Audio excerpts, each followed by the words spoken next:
Amém, irmãos e irmãs? Amém. Vamos começar mais uma aula de discipulado. Essa é a nossa terceira aula dessa matéria. Abra na Bíblia de vocês em Efésios, capítulo de número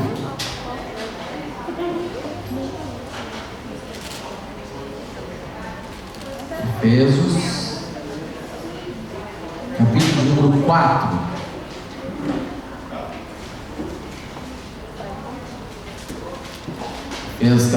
4. Leremos a partir do versículo 17.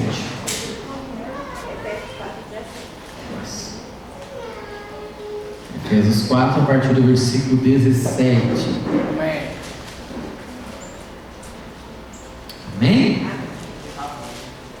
Acompanhe na tua Bíblia aí. 4, 17. Efésios 4, a partir do versículo 17.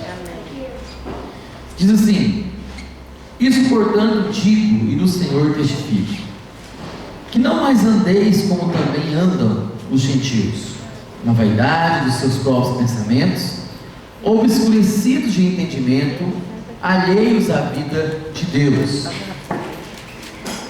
por causa da ignorância em que vivem, pela dureza do seu coração, os quais, tendo se tornado insensíveis, se entregaram à dissolução, para com avidez cometerem toda sorte de impureza.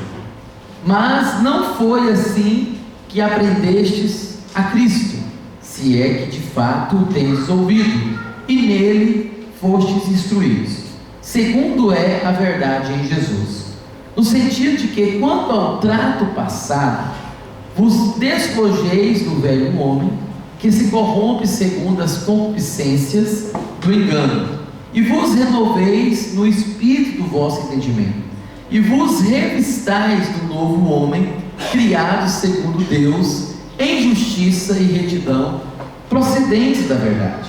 Por isso, deixando a mentira, fale cada um a verdade com o seu próximo, porque somos membros uns dos outros. Irai-vos e não pequeis. Não se ponha o sol sobre a vossa ira, nem deis lugar ao diabo. Aquele que furtava, não furte mais, antes trabalhe, fazendo com as próprias mãos o que é bom, para que tenha com que acudir ao necessitado.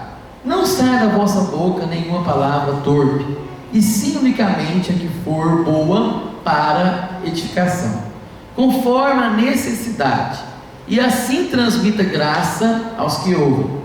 E não entristeçais o Espírito de Deus, no qual fostes selados para o dia da redenção.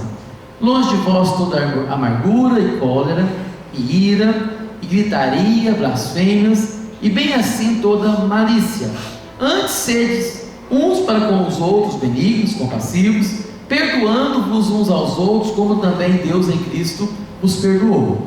Sede, pois, imitadores de Deus como filhos amados.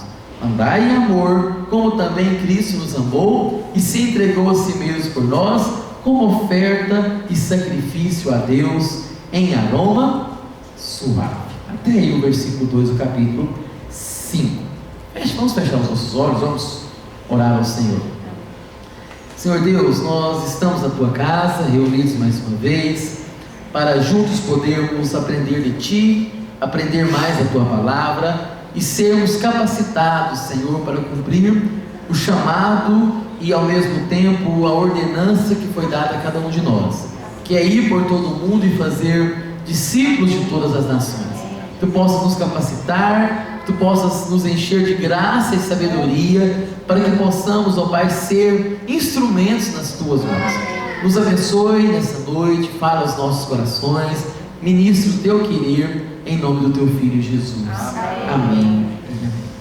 Vamos lá então. Hoje nós vamos trabalhar dois temas, que é a questão da nossa conversão ao Senhor Jesus, e ao mesmo tempo a lição de número 5, que é a questão da certeza da salvação.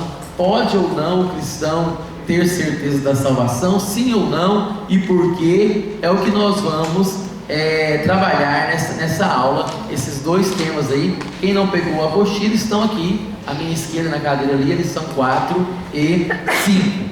Vamos lá então, queridos. Para que nós possamos entender o que é conversão, nós temos que entender de forma geral o estado espiritual das pessoas, ou o estado espiritual da humanidade. É interessante que quando você vai analisar a sociedade, quando você estuda dentro da filosofia uma temática chamada política, e a política dentro da filosofia não tem nada a ver com a nossa política que a gente conhece, a política de candidato A ou B, né? Mas a política dentro da filosofia tem a ver com a polis do grego, a questão da organização social. E os grandes filósofos, eles defenderam e continuam defendendo que, independente da raça, tribo, nação, do nível intelectual, do nível de conhecimento que um povo tem, existe uma lei moral que ela é considerada como a lei global. Se você for num ribeirinho lá do Amazonas, e talvez pode ser um ribeirinho até mesmo não civilizado, poderíamos dizer assim, ele, independente de se tem uma norma ou não, ele sabe o que é certo e o que é errado. Em qualquer civilização, independente que tenha uma instrução escrita, uma lei escrita, em qualquer civilização se sabe, por exemplo, que o matar é pecado, que o matar é errado, poderíamos dizer assim, que o pecado ou errado vai depender da concepção de cada povo, né? E vai entender que o prejudicar o outro, o machucar o outro, o roubar o outro, tudo isso é errado. Então, o problema do ser humano, em primeira instância, não é saber o que é certo, porque o ser humano ele tem essa revelação geral, o ser humano ele tem a revelação moral, essa lei moral que a Bíblia diz que ela foi escrita no nosso coração, e alguns ainda têm o privilégio de ter a lei escrita, que é a palavra de Deus. Então, o problema do ser humano não está no saber o que é certo, mas o problema do ser humano está no efetuar aquilo que é certo. Esse é o problema do ser humano. Então o problema não tem a ver com o conhecimento da lei, o problema tem a ver com o cumprimento da lei. E se a gente for parar para pensar, esse é um dilema que todos nós temos ele, ou continuamos tendo esse dilema. É claro que alguns em uma maior proporção, outros em uma menor proporção. Essa é a realidade espiritual da humanidade. É claro que eu estou fazendo uma leitura genérica, uma leitura abrangente. Estou aqui excluindo de certa forma a ação de Deus, aquilo que Deus faz na vida do ser humano. Não, eu estou analisando o ser humano nu e cru, o ser humano naturalmente. O ser humano naturalmente, ele tem, por mais que ele saiba o que é certo, ele tem dificuldade, extrema dificuldade em efetivar, em efetuar aquilo que é certo. Eu costumo comparar isso, eu já trouxe uma das ilustrações aqui um dia, mas vou reforçar essa mesma ilustração para que a gente possa compreender. Imagine que nós fôssemos fazer uma experimentação científica aqui nessa igreja, né? Nós colocássemos câmeras aqui e nós, pastor, claro que nós não vamos fazer isso, né? É só suposição, mas vamos supor que o pastor permitisse que a gente colocasse ali no cantinho uma carniça. A gente achou por aí uma vaca que já tinha uns 3 dias que tinha morreu de acidente ou morreu de alguma enfermidade, que está de composição mesmo. A gente tirou uma banda da vaca ali, né? E colocou bem no cantinho ali da igreja, bem no canto ali. E a gente vem cá e mede a distância entre as paredes, vê certinho quanto que dá. Suponhamos que tenha 15 metros, vamos colocar 7,5. Em 7,5 nós vamos colocar um urubu aqui no meio. E do outro lado nós vamos fazer um banquete, uma mesa com frutas, né? Queijo lá da Serra da Canastra, né? carnes assadas, bem temperadas, comidas, né, boas, deliciosas, que todo mundo olha assim, uau, que delícia. E a gente vai filmar aqui, deixar tudo fechado e colocar o urubu aqui, para a gente analisar qual que vai ser a atitude dele. Solta ele aqui e deixa ele sozinho para ele decidir. Nós já sabemos o resultado da experimentação. Para onde que ele vai? Carniça. Mas o outro lado não é melhor? Não é mais nutritivo? Não tem comidas saudáveis, isentas, pelo menos tecnicamente, de germes e bactérias, né? Ali não, é em estado de putrificação, é algo fedido, mal cheiroso. Mas o urubu escolhe. Por quê? Por conta da sua natureza. Esse é o problema do urubu. Só que bom que seria se fosse o problema só do urubu. Espiritualmente, esse é o nosso problema também.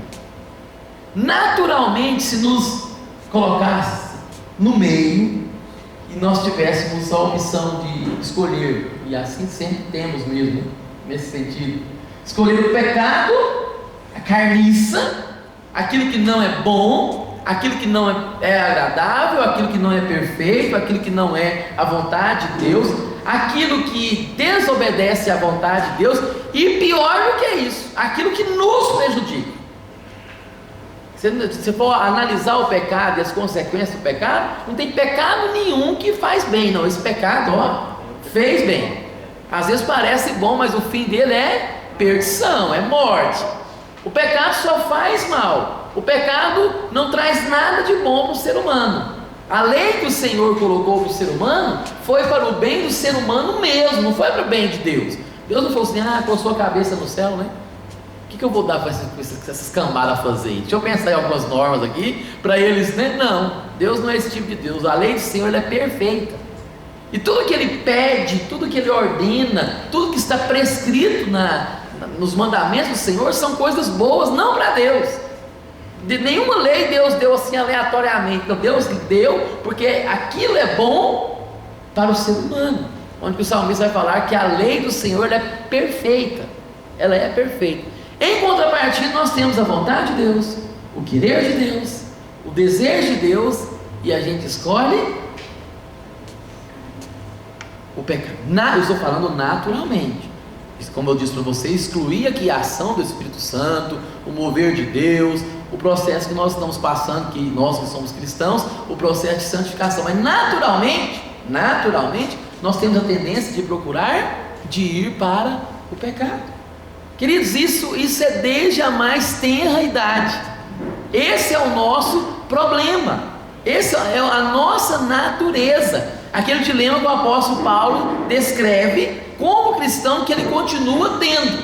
Então tem pessoas que acham que como cristão, não, isso vai acabar. Não, continua tendo. Não é igual o ímpio agora, porque o ímpio ele nem tinha poder de escolha, já ia para a carniça logo uma vez. Ele nem sabia que tinha a vontade de Deus boa, perfeita e agradável. Agora o cristão começa a conhecer, ele sabe que existe uma coisa melhor, mas ele vive sempre puxando para aquilo que é ruim, aquilo que Paulo descreve em Romanos 7. Miserável homem que sou. Como eu sou miserável?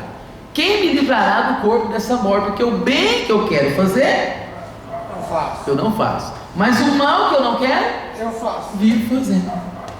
Irmãos, vamos analisar o ser humano desde a mais tenra idade. Desde a infância, os nossos filhos, logo, bem cedo, começa a mostrar as garrinhas. De quem que ele é filho, né? De quem que ele é descendente? Ele é descendente de Adão. Nenhum pai chega no filho e fala assim, meu filho, vem cá, deixa eu dar uma aula de arte para você, de fazer arte. Deixa eu dar uma aula de desobediência para você. Deixa eu dar uma aula de fazer bagunça. Como maltratar a mamãe, como maltratar o maninho ou a maninha. Deixa o papai te ensinar. Você precisa fazer isso, meu irmão? Já faz naturalmente, é a carniça. Já nasceu sabendo. Literalmente nasceu sabendo fazer aquilo que é mal. Agora ensinar o que é bom, isso dá trabalho. Tem que insistir. Se eu perguntar às mães aqui, quantas vezes ela falou para o filho, para a filha, colocar o calçado no lugar, a toalha que está fora do lugar, a roupa suja dentro do cesto, quantas vezes você tem que repetir, disciplinar, calçar o chinelo, está entendendo? É uma insistência que dá trabalho, porque naturalmente vai para aquilo que é ruim. Ensinar a bagunçar o quarto. Tem dia que eu viro para os meus filhos, na casa tem um casal, né? Às vezes tem dia que eles acordam primeiro que nós, eles gostam de acordar, eles dormem mais cedo, é claro, dormem 8 e pouquinho, estão dormindo. Aí é claro que lá para as 6 e pouquinho, 7 horas, está querendo acordar, né? E às vezes tem dia que acorda uma meia hora, 1 hora antes da gente, e quando a gente vai olhar assim na sala, no quarto, o que aconteceu aqui? A bomba de Hiroshima e Nagasaki, mas nesse prazinho. Ontem à noite, quando eu olhei o quarto, estava tudo arrumadinho, mas nesse prazo já. Porque naturalmente tudo caminha para a bagunça. Assim é a natureza do homem, queridos. E queridos, eu costumo dizer que o primeiro passo para a cura de qualquer enfermidade, isso eu falo tanto no âmbito natural, físico, emocional, quanto também no âmbito espiritual. O primeiro passo para a cura é o reconhecimento que está doente. Dura coisa é quando alguém está doente, todo mundo está vendo que está doente e ele não reconhece. Esse é difícil. Tem que levar no médico, pede não, eu estou bem. Eu estou passando por transtorno, está em crise, está em depressão, está demonstrando certo grau de instabilidade emocional. Você quer levar a pessoa, ou está com enfermidade, não, estou bem. Mas quando a pessoa reconhece, fica mais fácil, que aí vai procurar ajuda. E nós entendermos a nossa realidade espiritual, o porquê que o ser humano precisa de converter, por que o ser humano precisa de fato de um Salvador, de alguém que o represente diante de Deus, muda tudo na nossa situação de vida. E o apóstolo Paulo, ao escrever esse texto aqui, ele começa dizendo da realidade, a partir do versículo 17, da realidade do ímpio, e ele está agora ensinando o cristão a não repetir a realidade espiritual e moral do ímpio, porque naturalmente o cristão, inclusive, vai querer repetir a realidade moral e espiritual do ímpio. E é isso que Paulo vai dizer, o verso 17, é isso, portanto, digo e no Senhor testifico, que não mais andeis como também andam os gentios. Como é que os gentios andam? Naturalmente, na vaidade dos seus próprios pensamentos, obscurecidos de quê? De entendimento, alheios à vida de Deus, por causa da ignorância que vive. Essa ignorância, por mais que está lá a carniça, não, o que era a carniça, é essa natureza, a ignorância que Deus tem, aquilo que é bom, perfeito e agradável, e vivem em que vivem, e pela dureza do coração, os quais tendo se tornado o quê? Insensíveis, perdidos, se entregaram à dissolução, para com avidez cometerem toda sorte de impureza. Naturalmente vai para a impureza e não para a pureza, vai para onde é ruim, não para onde é bom. Aí agora Paulo mostra a realidade do gentio, mostra a realidade do ímpio, e ele vai trazer agora esse contexto agora para os cristãos. Mas não foi assim que aprendestes a Cristo. O cristão não deve viver assim, se é que de fato o tendes ouvido e nele fosse instruído, segundo a verdade em Jesus. No sentido de que, quando ao trato passado, aqui ele vai começar a falar como é que funciona a conversão. Quanto ao trato passado, a vida passada, a forma que nós agimos quando não tínhamos Cristo, o que nós temos que fazer? Despojeis. Então ele fala de um processo, fala de algo que é progressivo na vida do cristão. Despojeis, vai tirando, despojeis o velho homem, e esse homem ele se corrompe segundo a concupiscência do engano, e ao mesmo tempo vos renovais e revistais do novo homem, criado segundo Deus em justiça e retidão procedente da verdade. Então, a conversão, ela é um processo. Quando a gente fala de conversão, preste atenção, a conversão mesmo, ela acontece em um momento único na nossa vida. A nossa conversão, a palavra conversão significa mudança de rumo, mudança de direção. Qual que é a realidade espiritual do ímpio? O ímpio, ele vira as costas para Deus, ele vira as costas para as coisas de Deus, e sempre está procurando desagradar a Deus e obedecer à carne, obedecer ao mundo, obedecer ao diabo. Ele está sempre procurando aquilo que é impuro, aquilo que é imperfeito, tá certo? Ele está de costas para Deus. No momento em que a pessoa converte, há uma reviravolta. A pessoa vai começar progressivamente a abandonar o pecado, tá certo? E voltar-se para Deus. É uma mudança de rumo, uma mudança de 180 graus. Estava de costas para Deus, para a vontade de Deus. Então, cada um de nós teve a sua experiência de conversão com o Senhor. Aquele dia que você levantou a mão na igreja, essa é a maioria, mais comum na nossa cultura, esse tipo de conversão, né? Aquele dia que você levantou a mão, foi na frente, o pastor ou missionário, quem quer que seja, fez o apelo lá na célula, alguém fez o apelo e você levantou a mão, entregou a sua vida a Jesus, ali foi a sua conversão.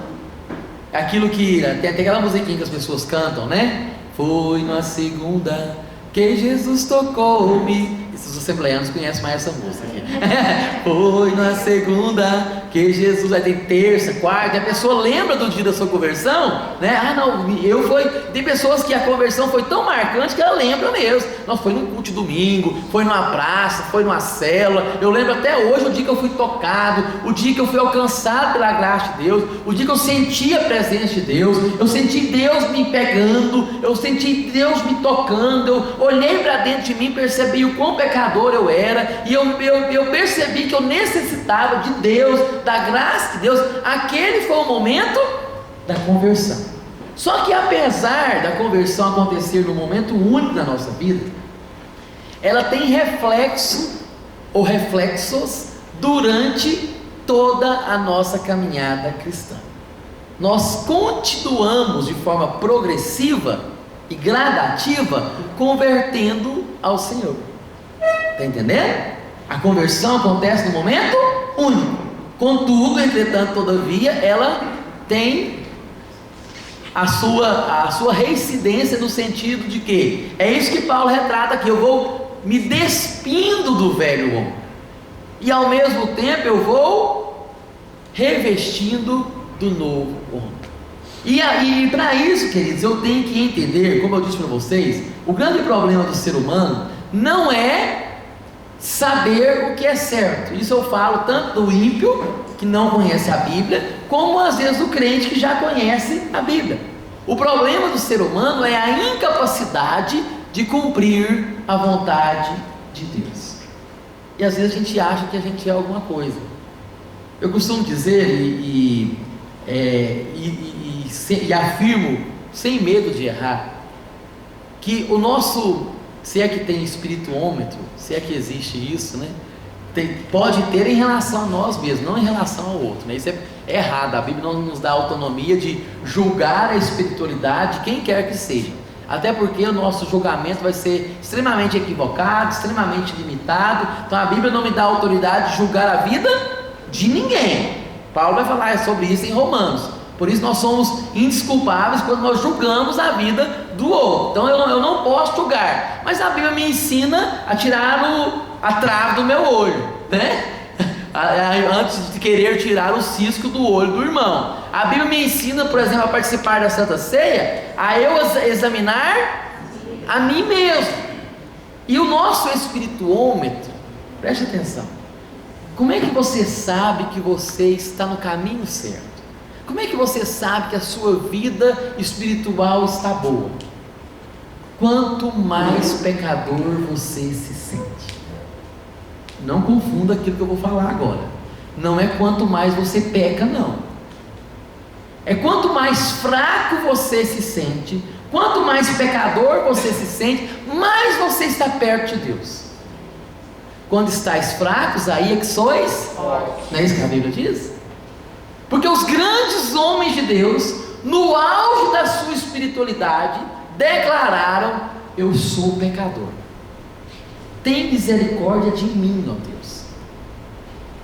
Deus. Paulo falou, no auge do seu ministério, Jesus Cristo veio para salvar os pecadores, dos quais eu sou o principal. Ele não disse, como algumas pessoas contam, eu era um pecador, hoje não, hoje eu sou santo, hoje meus pensamentos são pensamentos só puros, né? Hoje eu não tenho problema mais com o pecado, hoje estou acima da carne seca, né? Cuidado, as pessoas que são santarrões demais. Então Paulo falou sobre isso. Jesus veio para salvar os pecadores, dos quais eu sou o principal.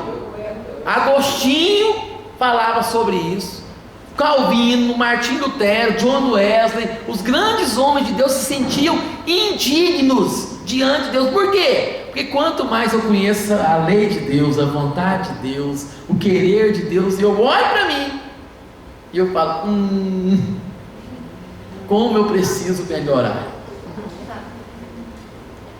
Já teve essa sensação de você ouvir uma mensagem de admoestação, de doutrina, o pastor pregando sobre arrependimento, sobre vida no altar, aí você olha para você, o pastor falando que você tem que orar mais, você não está orando não, tem que jejuar mais, eu estou falho, você tem que dar mais testemunho.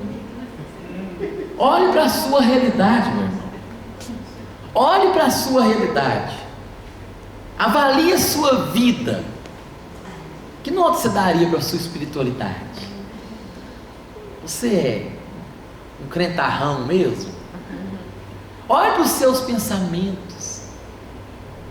Esse é o nosso problema, que nós de fato temos essa natureza pecaminosa, esse dilema de quem faz uma introspecção, percebe e chega à mesma conclusão do apóstolo Paulo: miserável homem que sou. Tem um ditado que diz o seguinte: se os nossos pensamentos fossem expostos, nem amigos teríamos. Já parou para pensar sobre isso? Nem amigos teríamos. Sabe aquele pensamento que você tem em relação a outra pessoa, que você não fala para a pessoa, você esconde? E eu costumo ousar dizer até mais: nem casados permaneceríamos. Tá entendendo? É porque é a nossa natureza. É a nossa natureza. E quando nós entendemos isso, queridos, nós vamos começar a olhar com outra ótica para nós mesmos, e nós vamos começar a olhar em outra ótica para o próximo. Nós vamos nos compadecer do outro também. Está entendendo? Você começa a se olhar. O grande problema nosso é que a gente fica acusando o outro, né? E a psicologia já trata isso, chama-se projeção. Alguém que pega no pé do outro por conta de alguma coisa, é um problema que ele tem, e que ele não dá conta de lidar, ele tem que projetar em alguém. Como ele consegue brigar consigo mesmo, ele briga com o outro, ele fala mal do outro, mas aquele que está falando mal do outro é dele mesmo. Está entendendo? Ou seja, essa é a nossa realidade. Ao ponto do salmista Davi, abra a sua Bíblia lá no livro dos Salmos. O salmista Davi escreveu o Salmo de número 51. Salmo de número 51. Esse salmo, queridos, não é um salmo de um ímpio. Esse salmo não é um salmo de um novo convertido. Esse salmo é um salmo de um homem que é chamado pela Bíblia como homem segundo o coração de Deus. No auge do seu ministério, um homem ungido por Deus para ser pastor em Israel, para ser sacerdote, para ser rei de Israel, um homem santo, um homem temente a Deus, um homem que tinha experiências com Deus. É esse homem, e ele expressa aqui então a sua realidade espiritual, ele rasga o seu coração, e ele vai dizer o seguinte, Salmo 51, de número 51, compadece-te de mim, ó Deus, segundo a tua benignidade, e segundo a multidão das tuas misericórdias. Olha a situação, olha como é que ele está olhando para si. Ele olha para si e vê que seu caso é tão grave, que ele não pede só a misericórdia de Deus, ele pede a multidão das misericórdias de Deus. A misericórdia de Deus para a minha vida não é suficiente, eu preciso de multidão, de muita misericórdia, é uma multidão de misericórdias. Aí ele vai dizer, apaga, e ele continua colocando aqui no plural, as minhas transgressões, não é só um pecado, apaga as minhas transgressões.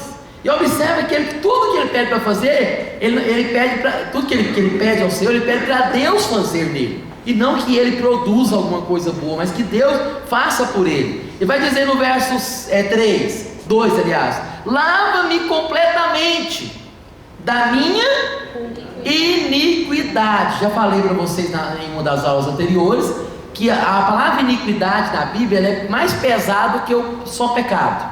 O pecado é a transgressão da lei, é o erro do alvo, que pode ser, eu posso pecar até mesmo, nem saber que eu estou pecando, nem acho que eu estou pecando e estou pecando, está entendendo? Agora a iniquidade é pior, a iniquidade é quando eu sei que é errado, eu tenho plena convicção que é errado, e eu faço, isso é iniquidade. Aí o salmista está pedindo para Deus tratar a sua iniquidade, aqueles pecados conscientes, aqueles pecados que foram cometidos não de forma equivocada, não por deslize, não por vacilo, mas por pretensão. Eu quis pecar, mesmo sabendo que estava errado. Apaga as minhas, lava completamente a minha iniquidade, e purifica-me do meu pecado. Aí ele vai dizer o verso 3, pois eu conheço as minhas, igual você conhece as suas transgressões, irmão? Sem coragem de brincar. As pessoas vêm aqui na frente, contam os testemunhos, né? Você tem coragem de contar os seus pensamentos? No culto de domingo à noite? Os pecados que você comete, você tem coragem? É difícil, não é? Mas diante de Deus não se pode rasgar o seu coração. Até porque de Deus a gente não esconde nada. Como diz aquela música diante do trono, não dá para brincar de esconde-esconde com Deus, né? Não dá mesmo, Deus sabe, né? Então vai dizer aqui, pois eu conheço as minhas transgressões, no plural, e o meu pecado está, e ele vai dizer, pequei contra ti somente, porque todo pecado, por mais que o pecado tenha consequência na vida do outro, eu posso pecar contra o irmão, eu posso pecar com o irmão, né, com a irmã, mas todo pecado, em suma, ele é contra Deus. Pequei contra ti somente, e fiz o que é mal perante os teus olhos, de maneira, ele vai olhar para Deus e vai dizer, que serás tido por justo. Deus é justo, no teu falar, Deus é justo, teu não, e puro no teu julgar, Deus é puro. Aí ele vai dizer a origem do seu mal, verso 5, aqui é sobre essa aula que eu estou falando. Eu nasci na iniquidade, o meu problema não é de hoje. O salmista percebeu, o meu problema é de DNA, o meu problema é da mais tenra idade. Eu nasci na iniquidade e em pecado me concebeu minha mãe. Não é que o salmista está dizendo que ele foi fruto de um adultério, não é isso. Ele está dizendo que ele já nasceu com a natureza pecaminosa. Em pecado me concebeu minha mãe. Aí ele vai dizer no verso 6, presta atenção: eis que te comprazes na verdade no íntimo. O Senhor tem prazer em quê? Na verdade. O que é isso, queridos? Fica observando, tem alguns ensinamentos da Bíblia que às vezes a gente não presta atenção no conteúdo. Tem certos tipos de orações que muitas vezes nós deixamos de fazê-las, mas que são totalmente essenciais para a vida cristã. E uma delas é a oração de confissão. É um momento que foi tirado da liturgia, infelizmente. Nós como os pastores, precisamos voltar esse momento na liturgia. Não precisa ser aos moldes da Igreja Católica Romana, não. lá de ter que ir lá confessar para o padre, não precisa ser necessariamente assim não.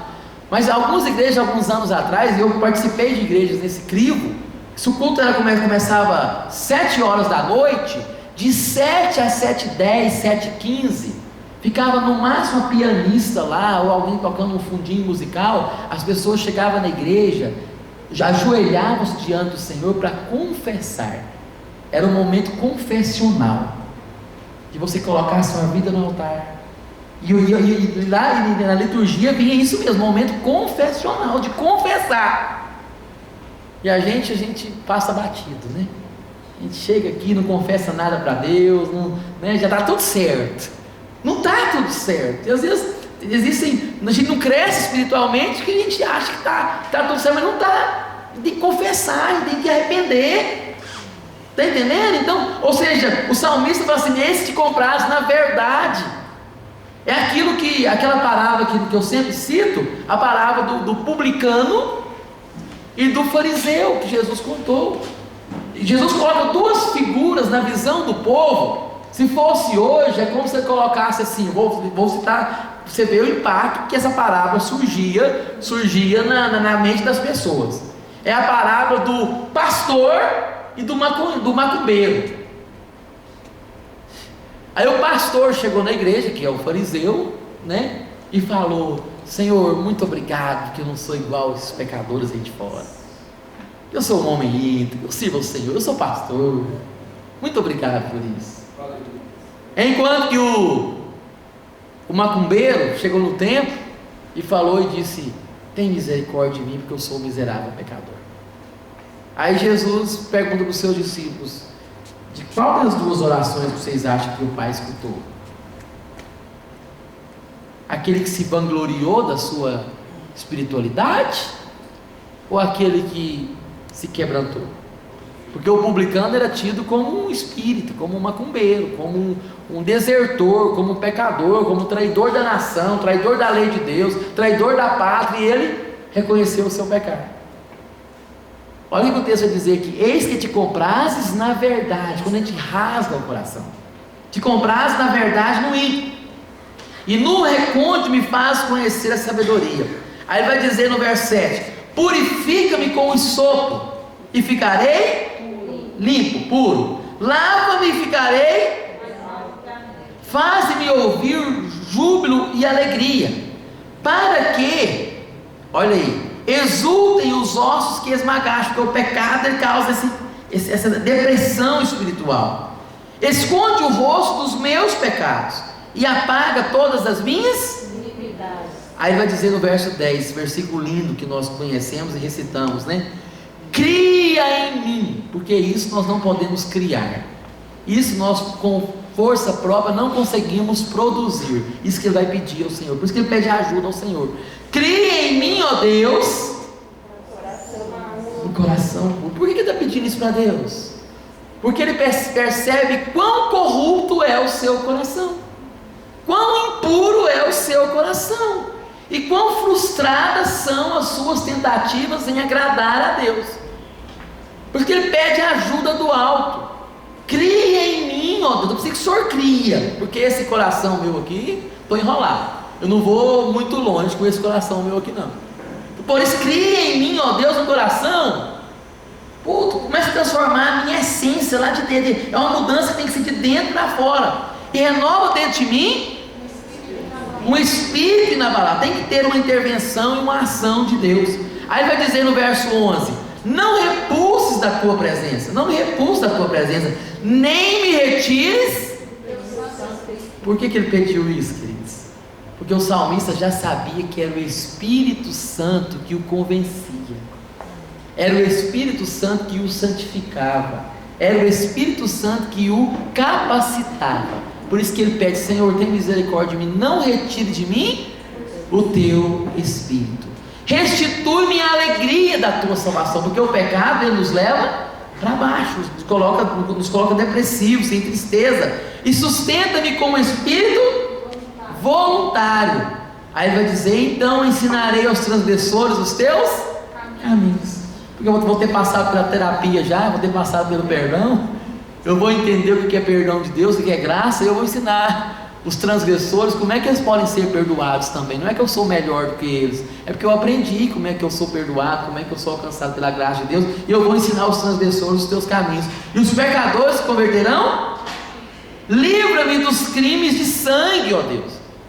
Então o salmista, nós sabemos que o pecado de Davi, os pecados de Davi, todos eles, né? Mas as pessoas enfatizam só o adultério, mas tem um assassinato, homicídio, culposo e doloso ao mesmo tempo, aliás, com intenção mesmo de matar, né? Não é culposo, é doloso mesmo. Então vamos lá, livre-me dos crimes de sangue, ó Deus, Deus da minha salvação, e a minha língua exultará a tua justiça. Abre os meus lábios, até para louvar o Senhor, ele pedia para Deus abrir os seus lábios. Abre, Senhor, os meus lábios, e a minha boca manifestará os teus. Aí ele vai dizer uma coisa fantástica no verso 16 aqui, que as pessoas, os judeus, por muitas vezes não entenderam a essência da lei. Ele vai dizer o seguinte no verso 16: pois não te comprases em sacrifícios. Aí você fala assim: epa, para tudo. O judeu ao ouvir isso aqui, opa, para tudo, não estou entendendo nada. Ué, mas não é o próprio Deus que outorgou, que designou que deveríamos fazer o sacrifício? Agora vem falando que o Senhor não tem prazer em sacrifício, não estou entendendo nada. É como se Deus dissesse para nós: o Senhor não tem prazer no culto de domingo à noite. Para tudo. O Senhor não tem prazer que eu cante louvor. O Senhor não tem prazer que eu pregue. O Senhor não tem prazer que eu lidere uma célula. O Senhor não tem prazer nessas coisas. Eu falo assim: como assim? Mas isso que é a minha religiosidade? Dessa forma que eu expresso a minha religiosidade? Por que o salmista está dizendo isso? Porque por muitas vezes as pessoas em Israel confundiram a forma com a essência. A forma, ela não tem valor nenhum quando ela não está associada com a essência. Ela só vai ter valor se ela está associada com a essência. Quando Deus outorgou para as pessoas matar lá o pombinho, a rolinha, matar o cabrito, em prol do seu pecado, era que aquilo fosse uma expressão de verdadeiro arrependimento. Eu estou arrependido mesmo, por isso que eu estou levando a rolinha, eu estou levando o pombinho, de acordo com a condição social. Até isso Deus colocou na lei. Eu estou levando o cabrito, eu estou levando o cordeiro e tal, e eu estou arrependido, por isso que eu estou levando. O fato de eu levar algo para sacrificar é prova do meu arrependimento. O que o povo começou a fazer? Começou a levar sem se arrepender. Eu estou levando só porque o Senhor mandou. Porque o Senhor mandou, eu estou levando. Aí eu ando o salmista dizendo: nesse tipo de sacrifício, sem a essência, nesse tipo de sacrifício que é só externo, o salmista está dizendo: pois não tem, o Senhor não tem prazer em sacrifício. Deus tem prazer em matar boi, vaca, cabrito, carneiro? De onde você tirou isso? A questão não é o sacrifício, é o que está por detrás do sacrifício. Pois não te compraste em sacrifício. Aí o salmista vai dizer: do contrário, eu te usaria. Se isso resolvesse o meu problema, eu ia fazer sacrifício para o Senhor. Aí ele vai dizer aqui, depois ele vai se explicar, né? E não te agradas de holocaustos. Aí ele vai dizer no verso 17: o que são os sacrifícios? Aí vem a essência. Sacrifícios agradáveis a Deus são o quê? O espírito quebrantado, um coração compungido e contrito, na outra versão também quebrantado, que são sinônimos. Não desprezarás, ó Deus, quando eu rasgo a minha alma. Mas rasgar diante do Senhor não é mostrando os meus méritos espirituais, não é mostrando a minha performance, porque isso não conta muito não, isso é trapo de imundícia para Deus. É eu mostrando a minha pecaminosidade. O Senhor tem prazer, na verdade, no íntimo, que foi citado acima. Então, sacrifício agradável a Deus é um espírito quebrantado, um coração compungido, e não desprezarás, ó Deus. Verso 18: faze bem a Sião segundo a tua vontade, edifica os muros de Jerusalém. Aí sim, depois que eu tenho um espírito quebrantado, depois que eu me arrependo dos meus pecados, depois que eu olho para dentro de mim, me quebrando diante do Senhor, chego diante da sua presença com o espírito contrito e compungido e humilde diante da presença, Aí vai mudar a história, aí mudou tudo agora, o verso 19. Então te agradarás do sacrifício. Está entendendo? Então o Senhor vai agradar do meu louvor. Então o Senhor vai agradar da minha pregação. Então o Senhor vai agradar do meu dízimo. Então o Senhor vai agradar da minha oferta. Então o Senhor vai agradar da minha participação no culto. Depois que eu estou com o coração quebrantado e o espírito compungido, isso o Senhor não desprezará. Então te agradará do sacrifício, e esses já são sacrifícios de justiça e dos holocaustos e das ofertas queimadas. E sobre o teu altar se oferecerão novilhos. Está entendendo, queridos? Essa é a realidade espiritual que o salmista colocou. O quanto que ele precisava de se converter, no sentido prático da palavra, de se arrepender. E isto é conversão.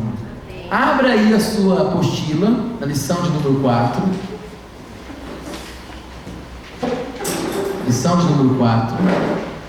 Depois de feita essa prévia, o que é conversão aí? Alguém leia para mim, por favor. Conversão significa uma vira-volta, virar-se para uma nova direção. O homem, antes de encontrar a Cristo, estava andando em direção à morte, sendo a conversão uma mudança de direção. Trazer então o desviar de volta para Deus, né? Aquela pessoa que está distanciada dos caminhos do Senhor, como também uma pessoa não crente tornando-se para Deus, para Cristo. Então a conversão na Bíblia ela está diretamente associada a dois fatores: arrependimento e fé. Conversão está associada a arrependimento e fé. Eu fico triste, eventualmente como pastor e como teólogo, da forma que muitas pessoas são ganhas para Cristo. Venha para a chamada da igreja, infelizmente, ultimamente, tem sido as mesmas chamadas do marketing de rede, do marketing multinível, mesmo. Venha para a igreja que a sua vida vai ser melhor. Venha para a igreja e receba as bênçãos de Deus. Venha para a igreja e aqui você vai ter verdadeiros amigos. Mas raramente você ouve a seguinte mensagem: se você não se arrepender, você vai para o inferno. Queridos, a Bíblia fala muito mais de inferno que de céu. Muito mais. Jesus, sermão de Jesus, falava muito mais de inferno do que de céu. Se arrependa do seu pecado. Você é um pecador. Isso que está fazendo não agrada a Deus. Aí a pessoa, epa, aí que vem a conversão. Esse era o conteúdo da pregação de João Batista: arrependei-vos. E ele estava pregando para crente, ele estava pregando para judeus, ele estava pregando para gentios. Arrependei-vos, porque está próximo o reino dos céus. As primeiras pregações de Jesus tinham o mesmo conteúdo. Desde as primeiras, porque as demais continuaram tendo, né? Mas desde as primeiras pregações, a mensagem era: arrependei-vos. Primeiro sermão de Pedro, depois da descida do Espírito Santo, que eles perguntaram: então, irmãos, o que nós devemos fazer diante daquele mover todo em Atos capítulo 2? Pedro dá a resposta: arrependei-vos, e cada um de vós seja batizado. Está entendendo? É uma mensagem de arrependimento. Eu fico imaginando aí, cada dia se inaugura uma igreja nova, e as pessoas são muito criativas em termos de nomes, né? Tem um monte de nome aí que você nem imagina, até cuspe de Jesus acha por aí, né? Mas raramente eu vejo uma igreja assim, né? Igreja do arrependimento. Você vê a igreja da bênção, igreja da vitória, igreja e tal, mas do arrependimento você não vê. A casa. A casa. É a porta. A porta. Está entendendo? Ou seja, essa chamada ao arrependimento. E conversão, ela passa primeiro pelo arrependimento. Eu fico observando, é só a gente fazer uma análise. Qual foi a última vez que você chorou pelos seus pecados? Você que chegou diante do Senhor, quebrantou o seu coração, e rasgou a sua vida diante do altar do Senhor e falou: Senhor, tem misericórdia de mim, porque eu sou um pecador. Você, mulher, porque eu sou uma pecadora. Porque muitas vezes nós estamos mal instruídos, queridos. Nós somos muitas vezes mal pregados, mal ensinados. E nós precisamos voltar sempre ao arrependimento. Então o arrependimento é essa mudança de mente, mudança de pensamento. Ou seja, em relação ao pecado, sempre rejeitar e parar com a vontade de Deus sempre deve ser desejada. Isso conduz a uma transformação de sentimento e de propósito. E o arrependimento tem a ver com pedir ajuda. Senhor, me ajuda porque eu não dou conta, como um bom goiano que sou, né? Eu não consigo. Então, arrependimento, por que ele é necessário? Então, Jesus começou o seu ministério pregando. A igreja primitiva também anunciava a mesma mensagem. E essa também foi a ordem deixada por Jesus. Quais são as evidências do arrependimento? Primeiro deles, perdão dos pecados. Está entendendo? Se confessares os vossos pecados, e só confessa quem arrepende. Se confessares os vossos pecados, Ele é fiel e justo para vos perdoar e vos purificar de toda injustiça. Além disso, quando o pecador se arrepende ao Senhor, a alegria dos anjos, né? Esse é o outro resultado, a festa nos céus, quando o pecador se arrepende, e além da habitação do Espírito Santo no ser humano. E a conversão, além de ter essa perspectiva do arrependimento, ela tem a perspectiva da fé. E a fé, queridos, preste atenção, a fé, ela tem a ver com tudo na vida cristã. Tem pessoas que acham que precisa ter fé só para receber um milagre de Deus, precisa ter fé só para ser curado. Não, a fé, ela é um agente essencial na vida de todo cristão. O justo viverá pela fé. E a preposição pela no grego é através, por meio. Para que eu preciso da fé? Para tudo. Eu preciso da fé, porque fé, vou definir para fé primeiro, depois vou aplicar. A fé é transferência de confiança em todos os aspectos. Maldito o homem que confia no homem. E confiar no homem no contexto é tanto confiar no outro mesmo, como também confiar na força humana, como também confiar em si próprio. A fé, ela transfere a confiança. Eu passo a confiar em Deus. Para quê? Tudo. Me converter, me arrepender, eu preciso de Deus. Me perdoar, me santificar, me justificar, me capacitar a vencer o pecado. Para tudo eu preciso de confiar em Deus. Eu transfiro. Querido, aí está o cerne da espiritualidade. É você entender, é você falar: Senhor, eu não consigo vencer esse pecado. Já tem tanto tempo que eu luto. Eu não consigo vencer essa natureza pecaminosa. Mas me transforma, tem misericórdia de mim. Eu me arrependo desse pecado. Me capacite, me dê forças. Isso é, e eu creio que Deus vai fazer isso em mim, porque aquele que começou a boa obra em mim, ela é fiel para completá-la. E queridos, nós cristãos vivemos nesse processo de transformação, de santificação, de forma progressiva, de forma contínua. Acho que todo cristão deveria ter uma plaquinha escrita, ou sei lá, uma tatuagem na testa, mais ou menos sentido, né? Escrito assim: em obras. Estamos o tempo todo em obras. Estamos sempre sendo trabalhados. Aí talvez você fale assim: ah não, mas eu penso que quando eu tiver 50 anos de crente, eu vou estar livre desses problemas assim. Eu não vou ser igual a esses belos pecadores aí não. Já, estarei, poderoso. Eu acho interessante um dos comentários, uma das conversas que se dá no livro O Peregrino, de John Bunyan, que no filme também retrata esse mesmo diálogo. É quando o cristão e o fiel chegam a um nível espiritual mais elevado, já venceu muitas lutas, muitas tentações, Aí eles chegaram num lugar mais tranquilo, né? Um lugar de pastos verdejantes que é colocado lá no livro, né? Agora estão tranquilo. Aí um comentou com o outro: eu acho que nós mudamos de nível, eu acho que o diabo não vai nem nos atacar mais agora.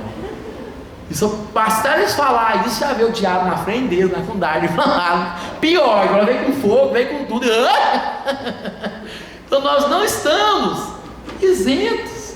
Enquanto a nossa mente estiver funcionando, nós vamos estar aqui militando com essa natureza pecaminosa, porque nós estamos habitando onde? Na carne. Esse é o nosso problema. E carne e sangue não herdarão o reino dos céus, porque essa carne ela é corrompida. Não confie na tua carne, não confie nas tuas emoções, não confie nos teus sentimentos. Enganoso é o corrupto, é o nosso coração. Não confie em Deus. Confie na palavra. Então a fé, ela é um agente que deve nos motivar em todas as áreas da vida. Eu tenho fé que Ele me perdoa, eu tenho fé que Ele me santifica, eu tenho fé que Cristo me representa diante do Pai, eu tenho fé que eu tenho acesso a Deus, não é pela minha performance, eu tenho fé que eu tenho acesso a Deus, é pelo novo e vivo caminho, é pelo sangue de Jesus, o eterno e sumo sacerdote.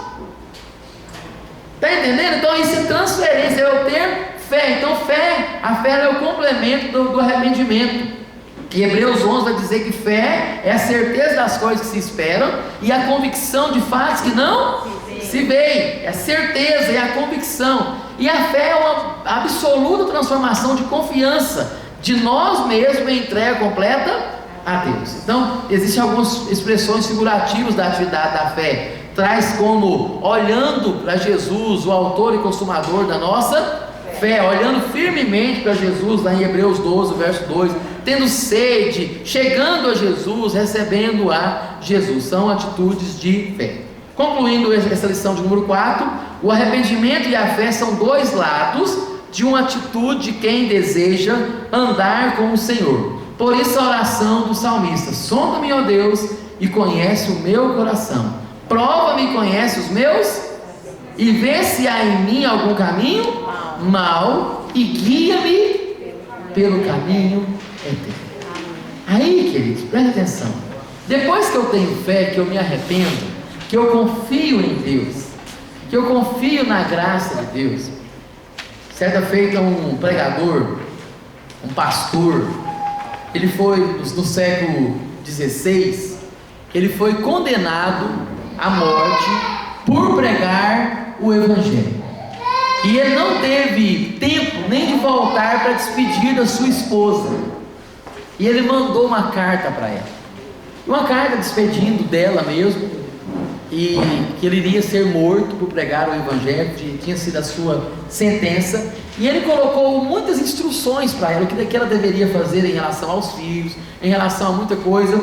E em relação à vida espiritual, ele falou assim: minha querida esposa, quando você sentir que é alguma coisa, quando a soberba subir do seu coração, medite na corrupção humana. Olhe para a corrupção, medite sobre a corrupção humana. E quando você sentir que não é nada, que se sentir indigna diante de Deus, medite na graça e na misericórdia de Deus. Queridos, e a vida cristã deve ser essa mesclagem. Quando eu estou sentindo que eu sou bom demais, eu devo meditar na corrupção. E quando eu estou sentindo que eu sou o vermezinho de Jacó, aí eu medito na graça e na misericórdia de Deus. Que Deus pegue esse corrupto, esse pecador, esse miserável homem que sou, esse que Jesus Cristo veio salvar, que Paulo fala, dos quais eu sou o principal, e Deus pega esse e me dignifica, e me perdoa. Mas perdoa porque eu estou convertendo cada vez mais a Ele, eu estou tendo fé e eu estou me arrependendo. Aí, com base em Cristo, eu vou ter a certeza da minha salvação, porque a salvação ela é um ato extremamente, estritamente divino. É de Deus, é Deus que salva. E com base na graça dele, eu vou ter a certeza da minha salvação. Aí você fala assim, mas como é que eu tenho certeza?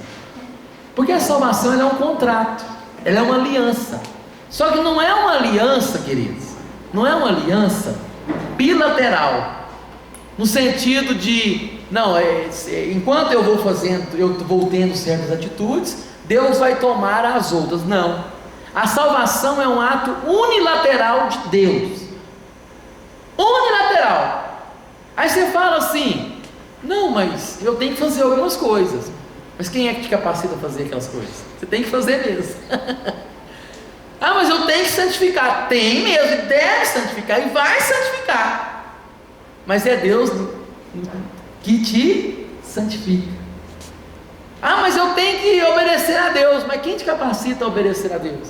Você acha que você é esse urubu todo que está desejando as coisas boas? Não. Quem está te capacitando a deixar de olhar a carniça e começar a olhar as coisas de Deus? É Deus. Por isso que o mérito é dele, porque dele, por meio dele, e para ele são todas as coisas, a ele pois a glória para sempre, amém. Eu amo esse versículo porque ele traz 3 preposições no grego que expressam exatamente o que Deus faz por nós. Porque as preposições gregas elas têm direção, porque dele.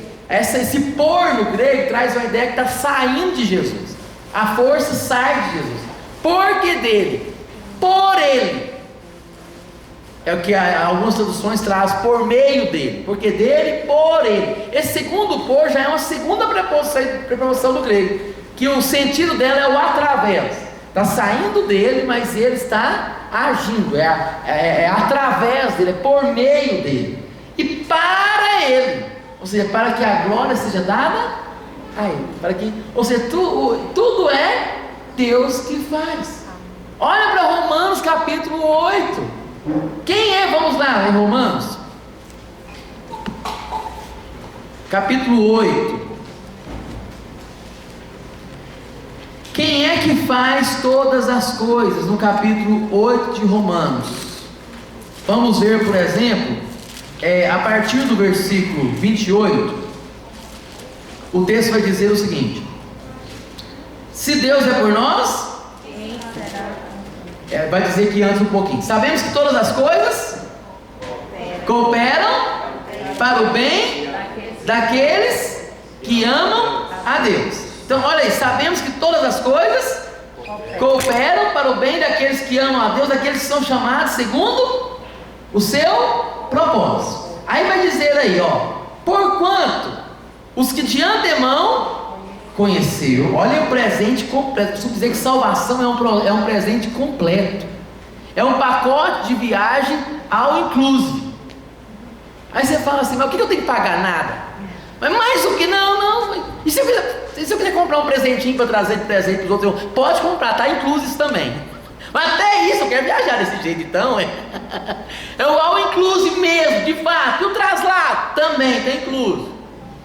Está entendendo? Mas se eu quiser comer uma coisa a mais, pode ficar tranquilo, está incluso também. Então é um presente completo. É um presente que eu preciso preocupar com o quê? Lembra aquele canto de corinho antigo? Vocês devem lembrar, não é possível. Vocês não ouviram Vencedores por Cristo logo? Será que não é possível que vocês não ouviram essa moçada, né? É meu, somente meu, todo o trabalho.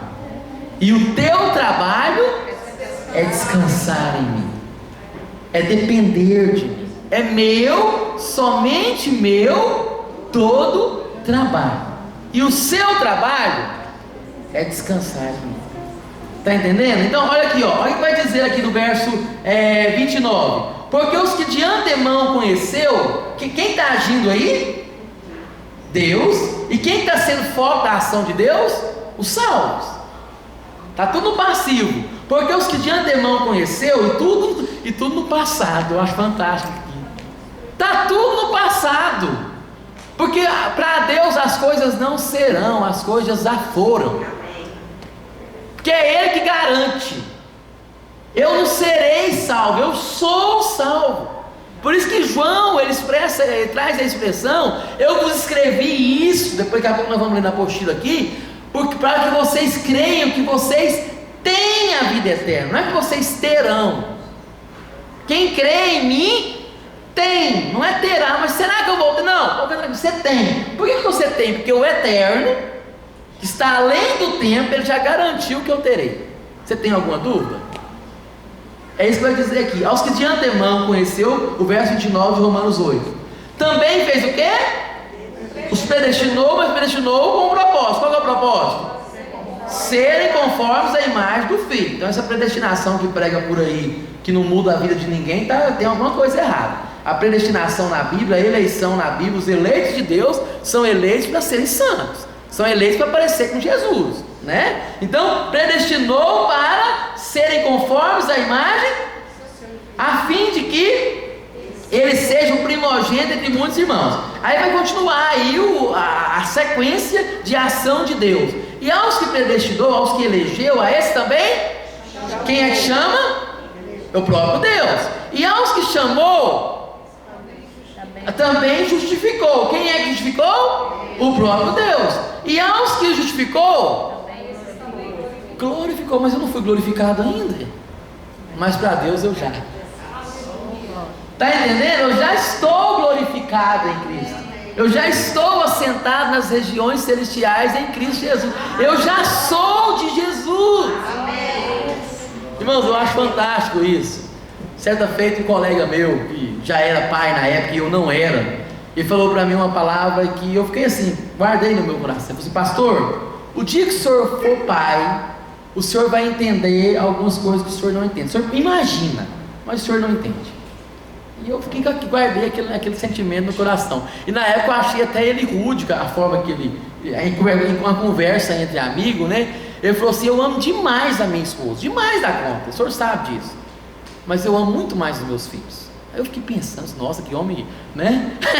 Eu falei assim: porque os meus filhos são sangue do meu sangue. E queridos, e eu fico observando isso, e a Bíblia de fato compara o relacionamento de pai com filho. É claro que é uma comparação totalmente desproporcional. Deus se coloca muito como pais muito acima, né? Ao ponto de dizer: se vós que sois maus, sabeis dar boas dádivas aos vossos filhos, quanto mais o vosso Pai Celestial. Agora eu vou falar aqui para aqueles que são pais e para aqueles que veem como é que os outros lidam com os filhos. Os nossos filhos dão trabalho. Tem hora que dá vontade de fazer picadinho do fígado e cozinhar na janta. Quebrar o pescoço, dá. Tem hora que nos tira do sério. Tem hora que nos desobedece, fala para não entrar em certos caminhos, para não tomar certas decisões, e toma, e continua dando trabalho. Não queria te falar, não tirar a sua inocência não, mas filho vai dar trabalho até morrer. Então, assim, e como a ordem natural são os pais que morrem primeiro, né? Então enquanto estiver vivo vai continuar dando trabalho. Quem é pai sabe disso. Não casou, estou livre. Não, continua dando dor de cabeça, preocupando.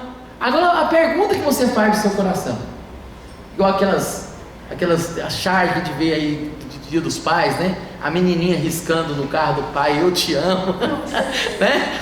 Pode ser que aconteça aquilo, mas quando o seu filho faz uma coisa que te tira do sério, a sua filha, que você disciplina, você corrige, você fica irado. Mas primeira coisa, muda algum centímetro no seu amor pelo seu filho e da sua filha. Aquilo que ele faz, muda? Não altere nada. Depois que fez uma bagunça, uma desobediência, pergunta para o seu coração: o quanto que eu deixei de amar? Nem um pouquinho. Daí que você entende, quando você vai lá no centro prisional e vê uma mãe lá, de um grande homicida, de um grande traficante, lá chorando para ver o filho. Aí você que não é a mãe, né? Você que o sentimento não é seu. Como é que uma mulher dessa vem visitar um filho desse? Um homicida desse, um cara que fez tanto dano, que matou tantas mulheres? Como é que vem? Mas lá não está o homicida, lá está o filho. E para ela sempre vai ser filho. E o amor não vai diminuir?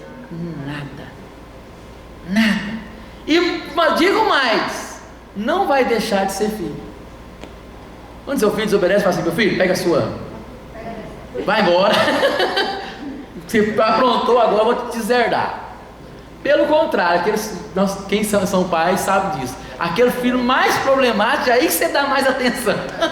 Ao ponto do filho melhor, o filho mais maduro, olhar e falar assim: eu acho que meu pai gosta mais do meu irmão. Não é? É porque ele precisa mais de carinho mesmo, mais de afeto, mais de atenção. Então, meu irmão, pode ficar tranquilo. As suas pisadas na bola, na vida espiritual, não diminui em nada o amor de Deus por você.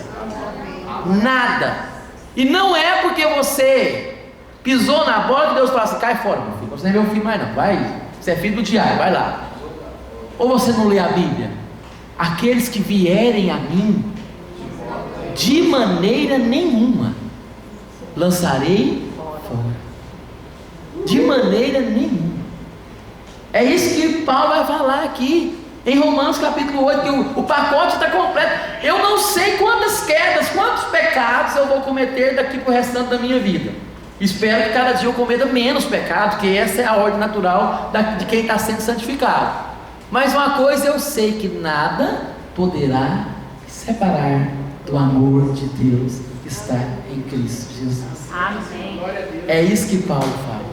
Não é a morte, não é a vida, não é o presente, não é o porvir, o futuro. Não é porvir não, viu, irmão? É o porvir.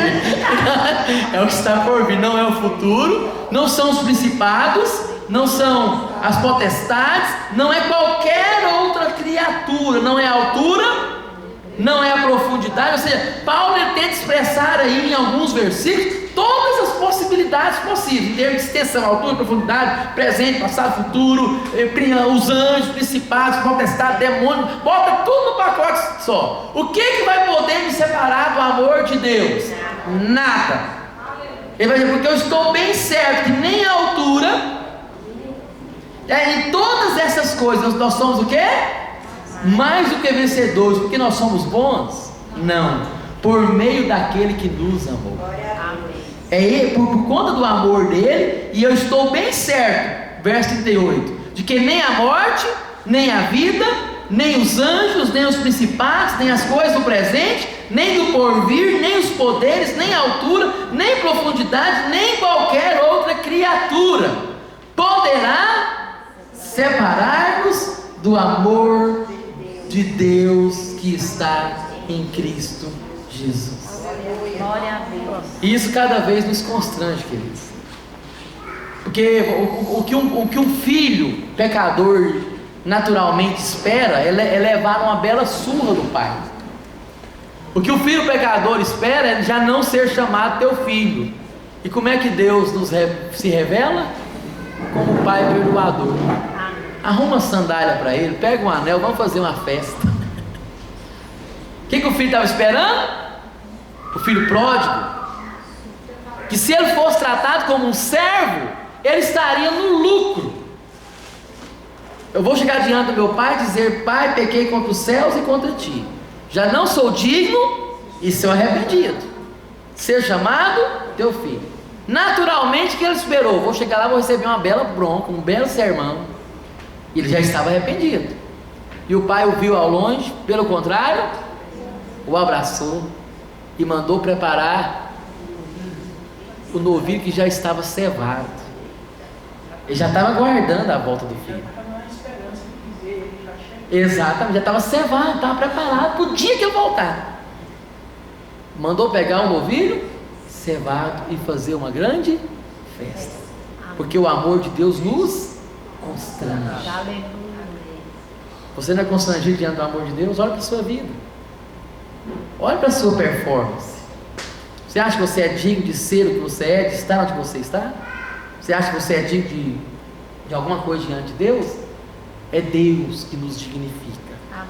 E é com base em Cristo que o cristão tem a certeza da salvação. É por causa de Cristo, daquilo que Ele fez ali na cruz do Calvário, e não por causa de mim. Porque uma certeza nós temos: nós somos pecadores. Então, queridos, essa é a mensagem do Evangelho. É uma graça, que ela é uma graça perdoadora, ela é uma graça salvadora. De como que o homem é salvo, queridos? nós temos a principal, já estou concluindo, e maior mensagem. Nós temos o antídoto para o pecado, que é Cristo Jesus, a mensagem do Evangelho. Porque se você for fazer um levantamento, todas as religiões do mundo, todas, vão pregar uma salvação meritória. Você tem que fazer por merecer. Todas. Vai para o Espiritismo, está lá. Vai para o catolicismo, que é uma vertente do cristianismo, prega também a salvação pelas obras. Você vai para o judaísmo, você tem que cumprir a lei, tem que guardar o sábado. Você vai para o islamismo da mesma forma. Mas o cristianismo não. Ele mostra alguém que substitui você, que cumpriu a lei em seu lugar, e não somente isso, te capacita a cumprir a vontade de Deus, a ser imitador de Deus como filho amado. E com base em Cristo, então essa é a pergunta. A graça de Deus, nós somos salvos pela graça e pelo perdão que Ele concedeu gratuitamente, né? Pela graça sois salvos por meio da fé. Isso não vem de vós, é dom de Deus, não é por obras. E a graça de Deus, ela dá a certeza da salvação. O cristão pode ter certeza da salvação? Sim. Por conta da sua performance? Mas por conta de Cristo. Ele é o meu Salvador, Ele é o nosso Salvador. E a certeza da salvação, ela decorre da fé. Por isso, olha aí, veio para o que é o seu, mas os seus não receberam. Mas todos quanto receberam, Deus deu o direito de se tornarem filhos de Deus, a saber os que creem no seu nome.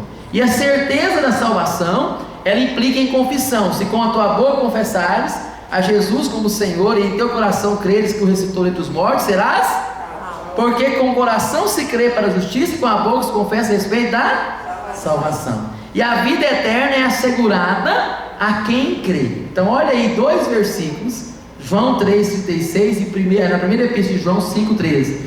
Por isso quem crê no Filho terá a vida eterna. Não. Tem.